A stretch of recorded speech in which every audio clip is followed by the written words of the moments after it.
আসসালামু আলাইকুম। বাংলা ভাষণ ক্লাস 3 স্টুডেন্টস, আশা করি তোমরা ভালো আছো। আমিও আল্লাহর রহমতে আলহামদুলিল্লাহ ভালো আছি। থার্ড মিড টার্ম পরীক্ষার পরে কয়েকদিন বিরতির পর আজকে আবার তোমাদের থার্ড সেমিস্টার ক্লাস শুরু হচ্ছে। তোমরা জানো আমি তোমাদের ইংলিশ ক্লাস নিব। আজকে থেকে তোমাদের থার্ড সেমিস্টার ক্লাস শুরু হচ্ছে, তোমাদের সাথে আমাদের প্রথম ক্লাস। তো আজকে থেকে আমরা রেগুলার ক্লাসগুলোতে যা যা পড়বো সেই সব পড়াগুলো তোমরা পড়বে এবং পরীক্ষার জন্য প্রস্তুতি নিবে, তাই না? তোমরা তো জানো আমাদের কয়েকদিন ক্লাস হবে, আমাদের যে সিলেবাসটা আছে সেই সিলেবাস অনুযায়ী আমরা কয়েকদিন ক্লাস করবো, পড়াগুলো শিখবো এবং কয়েকদিন ক্লাসের পরে আমাদের আবার থার্ড সেমিস্টার এক্সাম হবে। ঠিক আছে, তাহলে আমরা যদি এখন থেকেই দিনের পরটা দিনে পড়ে প্রতিদিনের প্রস্তুতিটা ঠিক মতো নিই তাহলে আমাদের পরীক্ষাটা ভালো হবে। ঠিক আছে, তাহলে আমরা শুরু করি।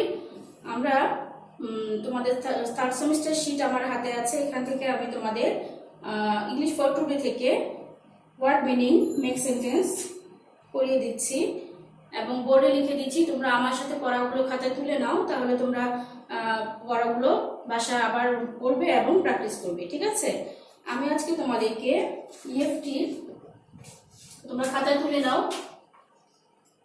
ইএফটি ইউনিট, তোমরা জানো আমাদের ইএফটিতে ইউনিট দিয়ে ভাগ করা আছে। ইউনিট 31 থেকে 31, 32, 33। তাহলে আমরা আজকে 31 থেকে 33। আচ্ছা, এখানে তোমাদের ফটোতে বইয়ে 31 থেকে 33 এর মধ্যে যে পড়াগুলো আছে সেখান থেকে আমরা পড়াগুলো নিয়ে শব্দগুলো যে ওয়ার্ডগুলো আছে সেই ওয়ার্ডগুলো নিয়ে আমরা ওয়ার্ড মিনিং এবং মেক সেন্টেন্স গুছিয়ে একটা শীট আকারে তোমাদের তৈরি করে দিয়েছি তোমাদের পড়ার সুবিধার জন্য, তাই তো? এই সব পড়াগুলো তোমাদের ফটোতে বইয়ে আছে, সেগুলোই আমরা শীটে সুন্দর করে গুছিয়ে দিয়েছি। তাহলে আমরা পড়াগুলো দেখো, ওয়ার্ড মিনিং ফার্স্টেই আছে আন্ডারলাইন। চলো আমরা লিখে ফেলি, আমার সাথে তোমরা লিখো এবং পড়ো। আমার সাথে সাথে যদি তোমরা লেখাটা করো তাহলে তোমাদের কাছে কি হয়ে যাবে, আরো সহজ হয়ে যাবে। আমরা ফার্স্টে করব ওয়ার্ড মিনিং। ঠিক আছে, ওয়ার্ড মিনিং এ ফার্স্টে আছে আন্ডারলাইন, UNDERLINE।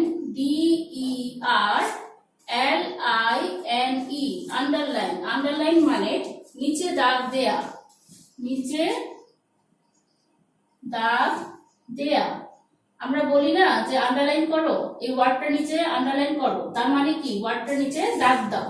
ঠিক আছে, আন্ডারলাইনের পরে আছে ফুল স্টপ। ফুল স্টপ মানে কি, আমরা সব সময় লেখা শেষ করে লেখা লাস্টে আমরা ফুল স্টপ ইউজ করি, তাই না? এটাকে কি বলা হয়? পূর্ণচ্ছেদ।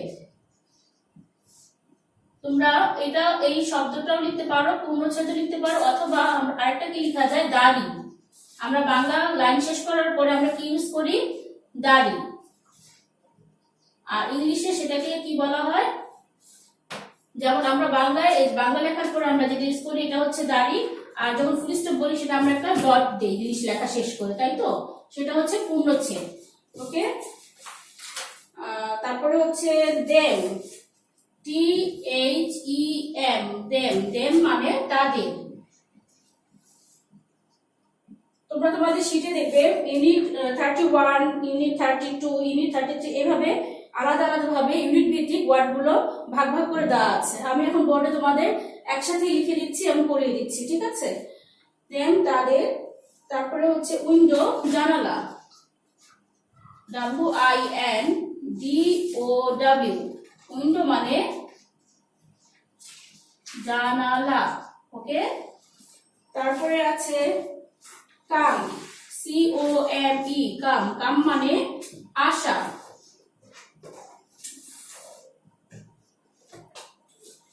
Near, NEAR, near. নিয়ার মানে নিকটে বা কাছে।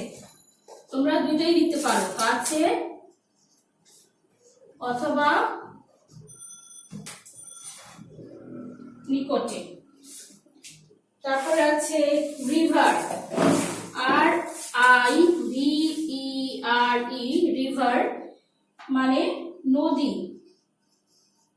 আমরা নেক্সট ওয়ার্ডগুলো লেখার আগে আমরা আগের ওয়ার্ডগুলো একটু পড়ে নেই।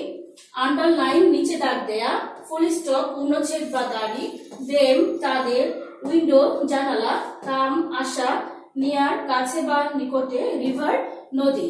এবার আমরা পরের ওয়ার্ডগুলো লিখবো। বোর্ডটা ক্লিন করার পরে আমি মুছে দিচ্ছি, তোমরা তুলে ফেলেছো নিশ্চয়ই।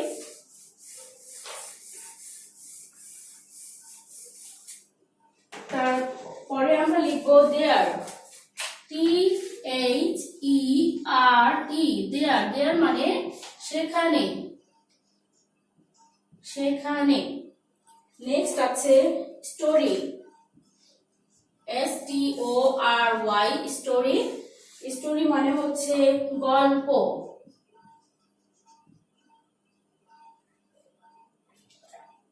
POND, পন্ড। পন্ড মানে পুকুর।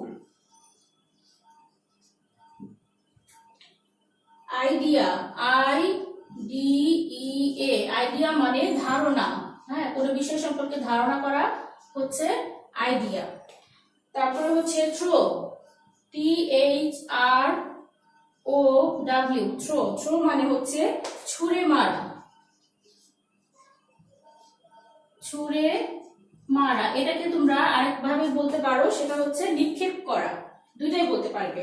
আরেকটা হচ্ছে স্টোন, STONE, স্টোন মানে পাথর। ঠিক আছে, আচ্ছা তাহলে আমরা আরেকবার একটু পড়ে নেই। দেয়ার সেখানে, স্টোরি গল্প, পন্ড পুকুর, আইডিয়া ধারণা, থ্রো ছুঁড়ে মারা, স্টোন পাথর। ক্লিয়ার? নেক্সটে আমরা চলে যাব, আরো কয়েকটা 3-4টা ওয়ার্ড আছে। স্টোনের পরে আমরা পড়ব সুইম, SWIM, সুইম মানে সাঁতার কাটা, সাঁতার কাটা। ওকে, তারপরে আছে WAIT, ওয়েট। ওয়েট মানে অপেক্ষা করা, অপেক্ষা করা। Afraid, AFRAID, afraid. অ্যাফ্রেড মানে ভয় পাওয়া বা ভীত হওয়া, দুইটাই বলতে পারবে, ভয় পাওয়া বা ভীত হওয়া। মোরাল, MORAL, মোরাল অর্থ নৈতিক শিক্ষা, নৈতিক শিক্ষা। ওকে, এখানে আমাদের ওয়ার্ড মিনিং শেষ। তারপরে আছে মেক সেন্টেন্স। সুইম সাঁতার কাটা, ওয়েট অপেক্ষা করা, অ্যাফ্রেড ভয় পাওয়া, মোরাল নৈতিক শিক্ষা। তোমরা ঝটপট এগুলো তুলে ফেলো। এখন আমরা মেক সেন্টেন্স পড়বো।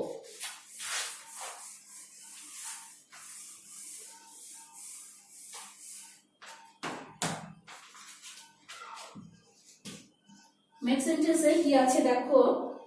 মেক সেন্টেন্সে আছে স্টোরি, STORY, স্টোরি মানে গল্প। তার স্টোরি দিয়ে আমরা কি সেন্টেন্স লিখতে পারি? The story is funny, the story is funny, গল্পটি মজার। ঠিক আছে, তারপরে হচ্ছে আইডিয়া। আইডিয়া মানে একটু আগে আমরা শিখলাম, আইডিয়া মানে কি? বুদ্ধি বা ধারণা, ধারণা। His idea is clear, his idea is clear. Okay, next word হচ্ছে সুইম। সুইম মানেও আমরা শিখলাম সাঁতার কাটা। তাহলে আমরা লিখবো কি? Mita can swim, Mita can swim. Okay, next moral. Moral মানেও আমরা শিখলাম, মোরাল মানে কি শিখলাম বলতো? নৈতিক শিক্ষা। এটাতে আমরা লিখবো everyone should be learn, everyone should be learn. The moral, learn the moral behavior.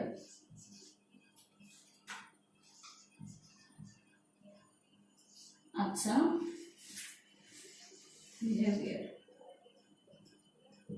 এখানে সেন্টেন্সটা একটু বড় হয়ে গিয়েছে, যদি তোমরা মনে করো যে তোমরা এই সেন্টেন্সটা না দিয়ে তোমরা তোমাদের সুবিধা হয় বা সহজ লাগে অন্য কোনো সেন্টেন্স লিখতে, তোমরা সেটাও লিখতে পারবে। Everyone should be learn the moral behaviour. Okay, তাহলে আমরা কি করলাম? Story, the story is funny, idea, his idea is clear, swim, Mita can swim, moral, everyone should be learn the moral behaviour. Okay, তোমরা ম্যাক্স সেন্টেন্স গুলো নিজেদের ইচ্ছা মতো sentence লিখতে পারবে, কোনো প্রবলেম নেই, তবে সঠিক হতে হবে। তাহলে আমরা আজকে ইএফটি থেকে ইউনিট 31, 32, 33 ওয়ার্ড মিনিং এবং ম্যাক্স সেন্টেন্স শিখলাম। এগুলো তোমরা বাসায় বেশি বেশি করে পড়বে এবং না দেখে HW করবে, ঠিক আছে? আমরা নেক্সটে তোমাদের শীটের পরে আরো ইউনিট 34, 35 আছে, সেগুলো আমরা আগামী ক্লাসে আলোচনা করব। এই আমাদের সপ্তাহে শনিবার এবং মঙ্গলবার তোমাদের সাথে আমাদের ক্লাস, এটা তোমরা জানো, ক্লাস 2 থেকে ক্লাস 7 প্রতি সপ্তাহে শনিবার এবং মঙ্গলবার তোমরা আমাদের সাথে ক্লাসগুলো অ্যাটেন্ড করার চেষ্টা করবে এবং পড়াগুলো কন্টিনিউ করবে, ঠিক আছে? তাহলে সে পর্যন্ত সবাই ভালো থাকো, সুস্থ থাকো, আল্লাহ হাফেজ।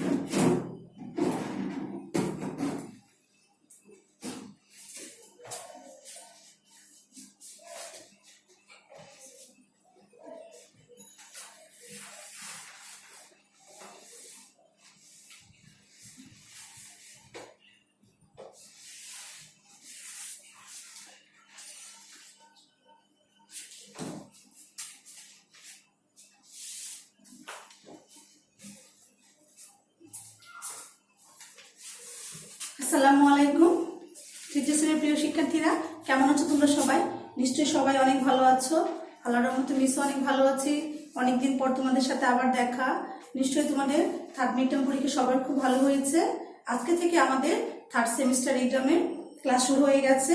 ইতিমধ্যে তোমরা সবাই নিশ্চয়ই তোমাদের শীট হাতে পেয়ে গেছো। তাহলে চলো আমরা আবার নতুন করে আমাদের পড়াশোনা শুরু করে দিই, তাই না? কারণ যেহেতু থার্ড সেমিস্টার পরীক্ষা, আমাদেরকে এখন আরো ভালো মনোযোগ দিয়ে পড়াশোনা করতে হবে।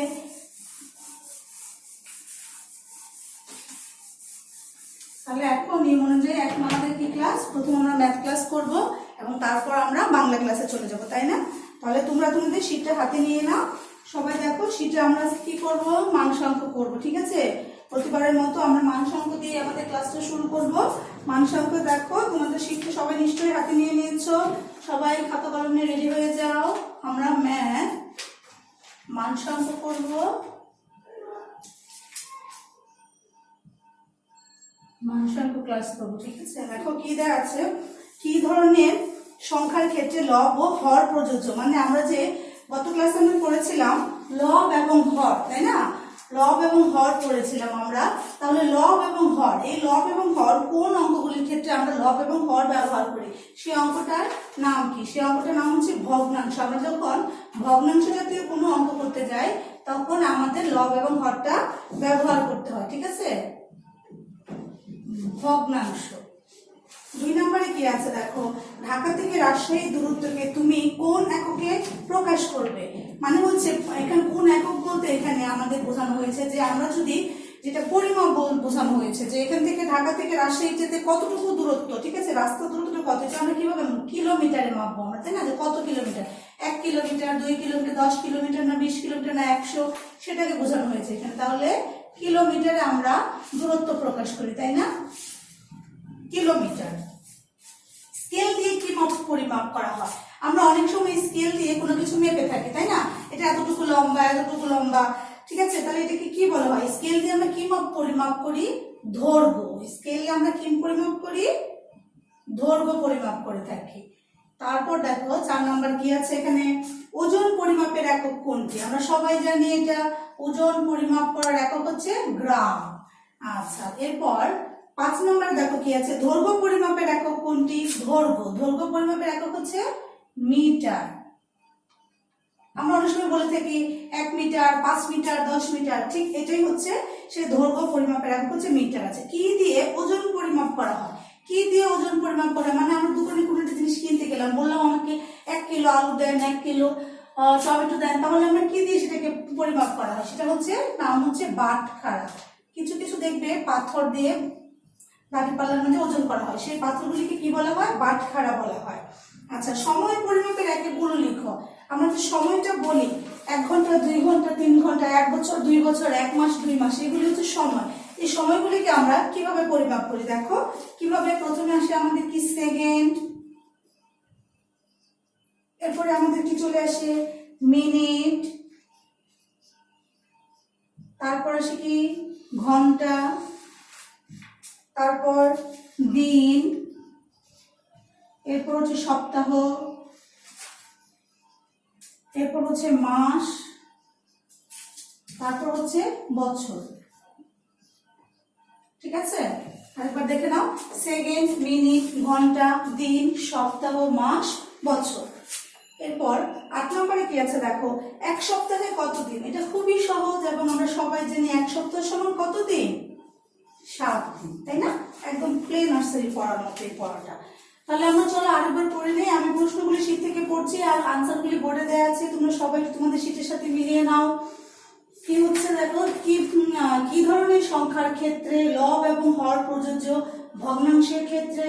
ঢাকা থেকে রাজশাহীর দূরত্বকে তুমি কোন এককে প্রকাশ করবে? কিলোমিটার। তারপর হচ্ছে স্কেল দিয়ে কি পরিমাপ করা হয়? দৈর্ঘ্য। তারপর 4 নম্বরে হচ্ছে ওজন পরিমাপের একক কোনটি? গ্রাম। 5 নম্বরে আছে কি দিয়ে ওজন পরিমাপ, দৈর্ঘ্য পরিমাপের একক কোনটি? মিটার। ওজন পরিমাপে কি দিয়ে ওজন পরিমাপ করা হয়? বাটখারা। 7 নম্বরে আছে সময় পরিমাপের এককগুলো লিখো। সেকেন্ড, মিনিট, ঘন্টা, দিন, সপ্তাহ, মাস, বছর। এরপর আছে কতদিনে 1 সপ্তাহ হয়?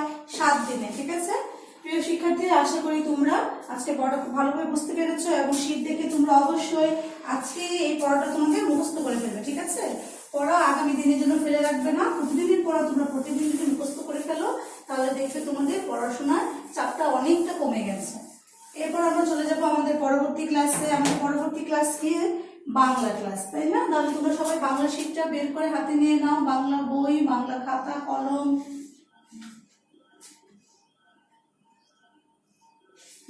বাংলা আমরা পড়বো এখন গদ্য ক্লাস। গদ্য পেজ নাম্বার হচ্ছে 80 থেকে 84 পৃষ্ঠা। 80 পৃষ্ঠা থেকে 84। ঠিক আছে, আমরা বাংলা যে গদ্যটি পড়বো তার নাম হচ্ছে স্টিমারের সিটি। তোমরা ইতিমধ্যে বই হাতে নিয়ে নিয়েছো, বইটা খুলে দেখো পেজ নাম্বার 80 থেকে 84 পৃষ্ঠা। তোমাদের যে গল্পটি আছে তার নাম হচ্ছে স্টিমারের সিটি। বের করেছো? আচ্ছা, তাহলে প্রথমে আমাদেরকে কি করতে হবে? নিয়ম অনুযায়ী প্রথমে আমাদেরকে অবশ্যই গল্পটি খুব ভালো করে পড়তে হবে। গল্পটি পড়লে আমরা বুঝতে পারবো গল্পে কি প্রসঙ্গে বলা হয়েছে, কার প্রসঙ্গে বলা হয়েছে, তাই না? তারপর আমাদের আনসারগুলি করতে খুব সুবিধা হবে।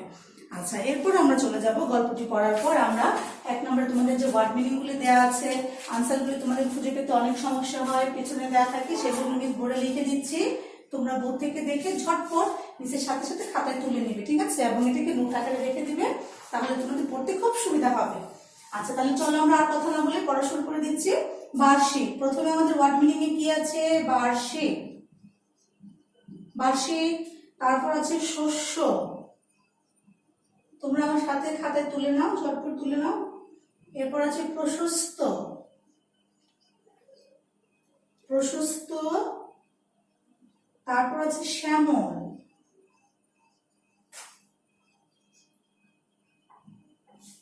শ্যামল। আচ্ছা দেখো, বার্ষিক মানে কি? বছর বিষয়ক। ঠিক আছে, বছরকে বলা হয় বার্ষিক। বছর,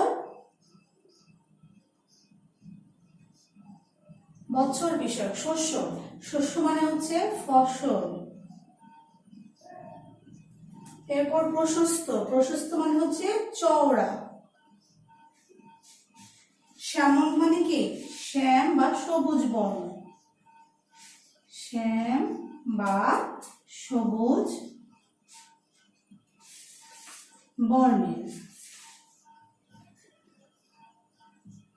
ঠিক আছে, এরপর আমরা চলে যাব যুক্ত বর্ণে। দেখো তোমাদের এরপর দেওয়া আছে যুক্ত বর্ণ। এরপর আমরা পড়বো যুক্ত বর্ণ। বইতে দেখো তোমাদের যুক্ত বর্ণ দেওয়া আছে, মদিনের শয় রে। যুক্ত বর্ণটা আমাদের কি করে পড়তে হবে, পরীক্ষায় তোমাদের কিভাবে আসে, যে যুক্ত বর্ণগুলি ভেঙে দুটি করে শব্দ তৈরি করো অথবা একটি করে শব্দ তৈরি করো। আমরা এখানে দুটি করে শব্দ করবো, ঠিক আছে, যেন একটি শব্দ কোনো কারণে যদি আমরা ভুলেও যাই তখন যেন আমরা দ্বিতীয় শব্দটি লিখতে পারি। আচ্ছা, তাহলে আমাদের প্রথমে কি করতে হবে, যুক্ত বর্ণটিকে ভেঙে দেখাতে হবে। মনে আছে তো তোমাদের সবার, যুক্ত বর্ণে যখন রেফ থাকে তখন রেফগুলি প্রথমে বসাতে হয়। মদিনের রেফ যোগ মদিনের স। এখন একটি শব্দ তৈরি করবো আমরা, বর্ষ আর হচ্ছে হর্ষ। যে কোনো সময় যদি আমরা দুটি শব্দ লিখি, একের অধিক কোনো শব্দ লিখলে আমাদের কি করতে হয়, মাঝখানে অবশ্যই কমা ব্যবহার করতে হয়, তাই না। এরপর আছে দন্তের স ট। এটাকে যদি ভাঙি আমরা কি পাই, দন্তের স যোগ ট। যেই শব্দটা আমাদের প্রথম উচ্চারিত হয় সেই শব্দটাই আমাদের প্রথমে লিখতে হয়, তাই না। তাহলে এখানে কি শব্দ তৈরি করা যায়, পোস্টার। আরেকটা কি তৈরি করা যায়, ডাস্টার। আচ্ছা, এরপর আছে পয়ত। পয়তটাকে কিভাবে ভাঙা যায় বলো তো, প যোগ ত, তাই না। দুটি শব্দ তৈরি করে ফেলো, কি হয়, সপ্ত আর কি হয়, দীপ্ত। সপ্ত আর হচ্ছে দীপ্ত, ঠিক আছে। চলো একবার দেখে নিই, আরেকবার আমরা কি কি পড়েছি। ওয়ার্ড মিনিং বার্ষিক, বছর বিষয়ক, শস্য, ফসল, প্রশস্ত, চওড়া, শ্যামল, শ্যাম বা সবুজ বর্ণের। যুক্ত বর্ণ কি আছে, মদিনের শয় রে, রেফ যোগ মদিনের স, বর্ষ, হর্ষ। মদিনের দন্ত শয় ট দিয়ে কি আছে, দন্ত স যোগ ট। এরপর হচ্ছে পোস্টার, ডাস্টার। পয়ততে কি হয়েছে, প যোগ ত যুক্ত হয়ে পয়ত হয়েছে। দুটি শব্দ কি হয়েছে, সপ্ত এবং দীপ্ত, ঠিক আছে। এরপর আমরা চলে যাব আমাদের শীটে। শীটের মাঝে দেখো তোমাদের কোশ্চেন আনসার গুলি দেওয়া আছে। এখানে খুব অল্প কোশ্চেন আনসার দেওয়া আছে, যদিও কোশ্চেন আনসারটা আমি তোমাদেরকে মুখে মুখে পড়িয়ে দিচ্ছি, ঠিক আছে। তোমরা সবাই আমার সাথে একবার করে পড়ে নাও, শীটটা হাতে নাও সবাই। দেখো কি বলেছে, চাঁদপুর কিসের জন্য বিখ্যাত। তার আগে তোমাদেরকে একটি কথা বলে দেই, তোমাদের বইতে দেখবে শীতে যে কোশ্চেন আনসার আছে তার চাইতে আরো অনেক বেশি কোশ্চেন আনসার দেওয়া আছে। যেহেতু তোমাদের একটি শর্ট সিলেবাস করা হয়েছে, সেজন্য তোমাদের সুবিধার জন্য শীটের মাঝে দিয়ে আনসারগুলি দেওয়া আছে, শুধু সেগুলো পড়লেই হবে, ঠিক আছে। এটা নিয়ে টেনশন করার কোনো কারণ নেই তোমাদের। আচ্ছা দেখো, প্রথম প্রশ্ন এখানে কি আছে, চাঁদপুর কিসের জন্য বিখ্যাত। উত্তরটা কি হবে, চাঁদপুর ইলিশ মাছ ও নদী বন্দরের জন্য বিখ্যাত। এরপর 2 নম্বরে কি আছে, স্টিমারের পেছনে ঝাঁক বেঁধে ওড়ে কোন পাখি। স্টিমারের পেছনে ঝাঁক বেঁধে ওড়ে সাদা গামচিল। আরেকবার পড়ে নেই, চাঁদপুর কিসের জন্য বিখ্যাত, চাঁদপুর ইলিশ মাছ ও নদী বন্দরের জন্য বিখ্যাত। স্টিমারের পেছনে ঝাঁক বেঁধে ওড়ে কোন পাখি, স্টিমারের পেছনে ঝাঁক বেঁধে ওড়ে সাদা গামচিল, ঠিক আছে। আচ্ছা, তাহলে প্রিয় শিক্ষার্থীরা, আজকে আমাদের বাংলা ক্লাস এই পর্যন্তই। আশা করি আজকের পড়াগুলো তোমরা খুব ভালো করে মুখস্থ করে ফেলবে আজকের মধ্যে, এবং অবশ্যই তোমাদের হোমওয়ার্ক খাতায় এগুলো তুলে রাখবে, ঠিক আছে। বাসায় বারবার বেশি বেশি করে লিখবে, তাহলে হাতের লেখাও পরিষ্কার হবে এবং বানানটাও ভুল কম হবে। আগামী ক্লাসে তোমাদের সাথে আবার দেখা হবে। সে পর্যন্ত সবাই ভালো থাকবে, সুস্থ থাকবে। আল্লাহ হাফেজ।